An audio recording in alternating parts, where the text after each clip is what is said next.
12 декабрь Улуттук Адабият күнүнө карата жана Улуттук Жазуучулар союзунун 85 жылдыгына карата бир жумалык китепкөй Кыргызстан аталышындагы акция өткөрүлдү.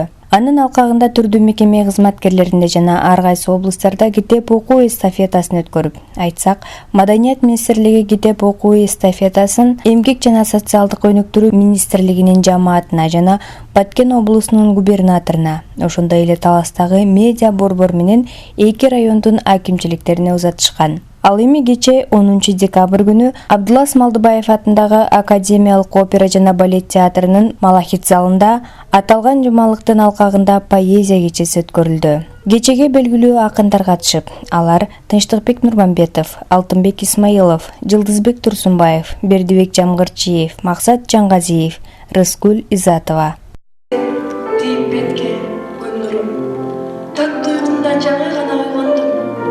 Аткан таңды кандай тосуп алды деп ачык көздү дароо сизде ойлондум. Болор болбос көйгөйлөргө түйшөлүп, билбейм, балким кабагыңыз чыгарсыз. Бүтпөй калган ишиңизге шашылып, бүгүн дагы эрте турган чыгарсыз. Күчү улам, сагынычым сиз деген көөдөнүмө жыйылган сен толуп муң. Койсо эгер тагдыр менин эркиме, келер элем азыр сизге жолуккум. Кездешүүнүн бир айласын таба албай, күн түн демей ичтен сызып тоогону, жашоо токтоп калмайынча иш бүтпөйт, жолугалы деп койсоңуз болгону. Аталган иш-чарага Кыргыз Республикасынын Маданият, маалымат жана туризм министри Азамат Жаманкулов катышып, өткөрүлгөн иш-чаранын максаты туурасында айтып берди. 5 декабрдан 12 декабрга чейин Маданият министрлиги атайын китепкөй Кыргызстан деген жумалыкты жарыялаганбыз. Бүтүндөй кыргыз элгесин китепке кызыктыралы, китеп окуганга кызыктыралы. Китептерди бири-бирибизге белекке берели, китепканаларга барып китептерди алалы. Ата-энелерибизге айталы, жомокторду окуталы, бөбөктөрүбүзгө жомок окуйлу.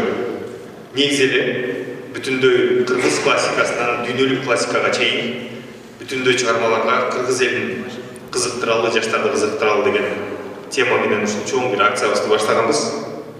Буюрса ийгиликтүү улантылып атат. Анан ар кайсы Кыргызстандын бөлүгүндө, жерлеринде ар кандай иш-чаралар өттү. Ошол эле мезгилде мынакей биз булга чейин айтып келгенбиз, акындарыбызды уагы менен баягы чогултуп ушул жерге бир ырларын угуп поэзия кечелерин өткөрүп туралы деп. Бүгүн жакын арада эле ушул опера жана балет театрын биз бүтүндөй жаңы ремонттон өткөргөнбүз. Бул залда мен калп айтпасам, сиздер биринчи болуш керексиздер. Ушундай жакшы бир залда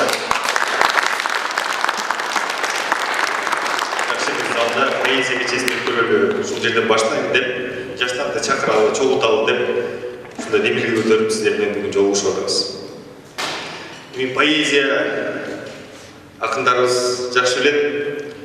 Бул жан дүйнөнүн азыгы. Поэзия ички сезимдерди баягы толкутат. Ичте жаткан бир чоң суу, агын суу болсо ошону бир чоң бир толкунга айландырат. Поэзия иштеги гүлдөрдүн гүлдөшүнө түрткү болот жана жан дүйнөбүздү бир өзгөчө бир сезимге, өзгөчө бир абалга алып келет. Бул абалдан кийин адам баягы жакшы ишке, жакшы ойго, жакшы кадамдарга мен ойлойм жасаганга аракет жасайт деп. Ошондуктан поэзияга биз көбүнчө кызыгып, акындарыбызды ар убакыт ушул жерге чакырып, жаңы менен таанышып өткөрүп турушубуз керек деп эсептейм. Бул жерде бизде Кыргызстандын чоң жазуучулар союзу бар. Жетекчиси бул жерде отурат. Агайыбыз менен биргеликте мен ойлойм, мындан ары дагы ушундай иш-чаралардын көбүн өткөрүп турабыз. Жаштар сиздер келип, ушул арабызда болуп, ошол ырларды угуп, биз менен болуп турсаңар, биз абдан кубанычтуу болобуз. Ошондой эле келген конокторго Бердибек Жамгырчиевдин ырынан көркөм окуп берди. Сен адамсың, жарты эмес бир бүтүн. Сезгин, тапкын, бар бакыттын үлгүсүн.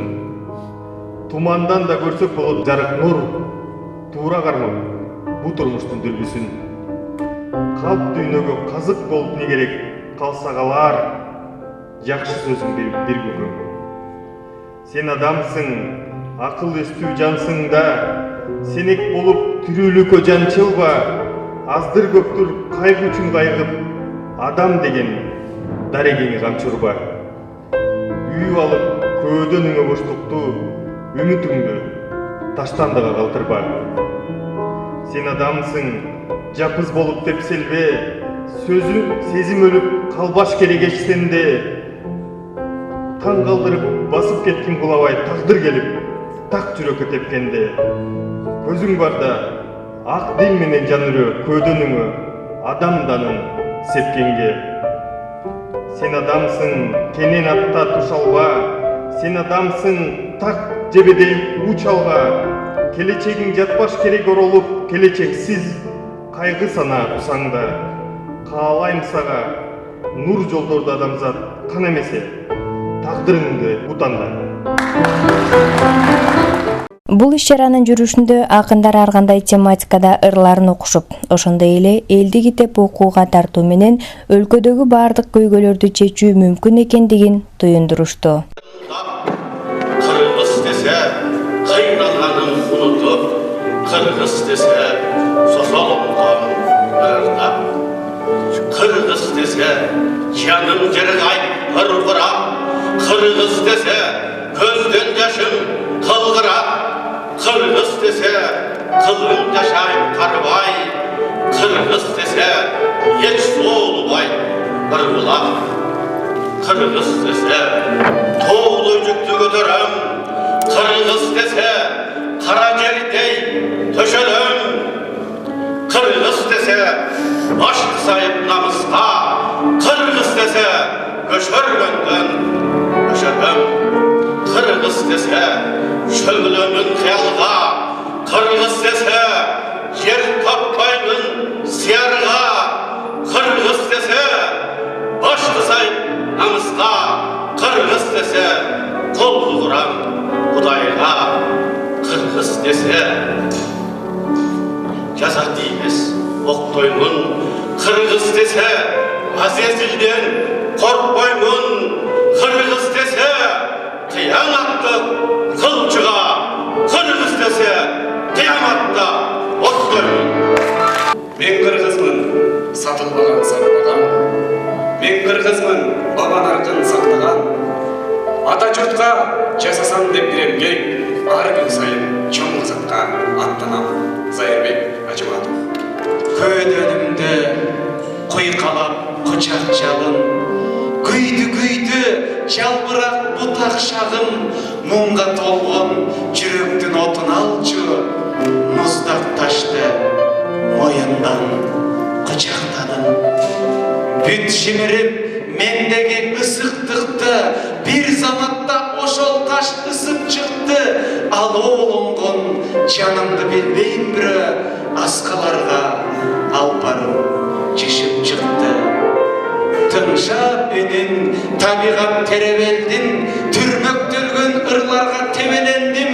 Түп нускамды таба албай, түп нускамды тегерендим. Дүйнөнү тегерендим. Сезбей качан түн кирип таң атканын, сезбей күндүн жарык нур таратканын, көрдүм анан эң алгач өзүмдү мен, көлөкөлөр жетелеп баратканын.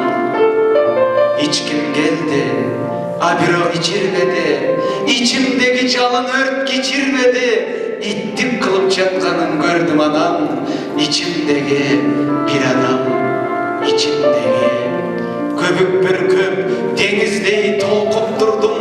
Көргүм келбей күзгүдөн коркуп турдум. Издеп жүргөн көрсөм мен өмүр бою, ичимдеги өзүмдөн коркуп турмун.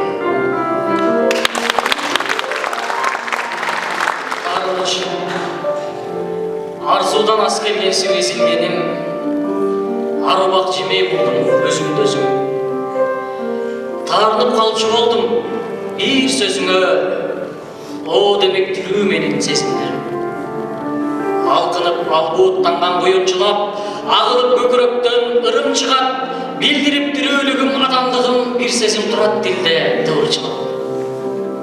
Жашоодо эрмин далай амал билген, Ансе да капасыңа камалдым мен, тайсалдап бирок кургур чоочулаба, таарынып турган кезде адаммын мен. Сезгенге махабаттын өртү күчтүү, сезбестер жалгыздыкка кол сунушту. Табылган билсең сезим үмүт өчү, таарынбай калган кездер коркунучтуу. Көдөңгө сыйбай толкуп ташып турган, кыйнады көпкө бир ой басып турган, сөздөрдү кыштай кынап ыр арнадым, селкиге бир убакта ашык кылган. Көргөндөй тасмадагы окуяны, канчалар тамшанышты окуаны, кызганып тытып салды бирок жарым, көтөрүп үйгө барсам окуганы. Жубайым анан жинин тараткыча, жарандык согуш болду танаткыча. Сен кимди сүйүп калдың деген өңдү, суроолор кайталанды тажаткыча. Чынында эмне кылам алдабады, чындыкты айтсам такыр аңдабады, урушуп чарчады бейм айтоор анан, уктады кечке Кудай жалгабаны.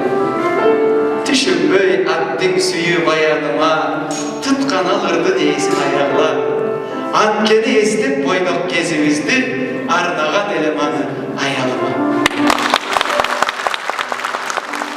Эч айымдын үркөлбөсүн кабагы, эгер ансе баштайт бир чоң баланы, эркектердин кадимки мээси эңсеп жеген айымдардын тамагы. Төш калса да көп агалар кебелбей, түк буларга башы жокко жеңемдей. Жолукса эгер ажаң кезде айымга жылан деле кетип калат дегенмей. Эркектер аял менен айтышсаң, эч жеңбейсиң, сөз арнап кой балкыткан. Бай билчемди баш ийдирем деп алып, башкарылып калат тура байкушчан. Ансе деле биздер көөнү түтөгөн, азап берсек сынбай кайра күчөгөн, айымдарго жаныбыздын жарымы, айрыгыңды билдирбесте күтөгөн. Айымдарсыз көңүлдөрдү табар ким? Булар жокто түшпөк бизге каран түн, күлкү укпай ааламыздап жер толуп күн да көктө чыкпай коймок абалким. Мээнетиңер күчүнчөлүк миңердин, мээримгер жерди кармайт силердин, эми мындай тигиндей деп айтпайын, эртең өзүм үйлөнгөндө билермин.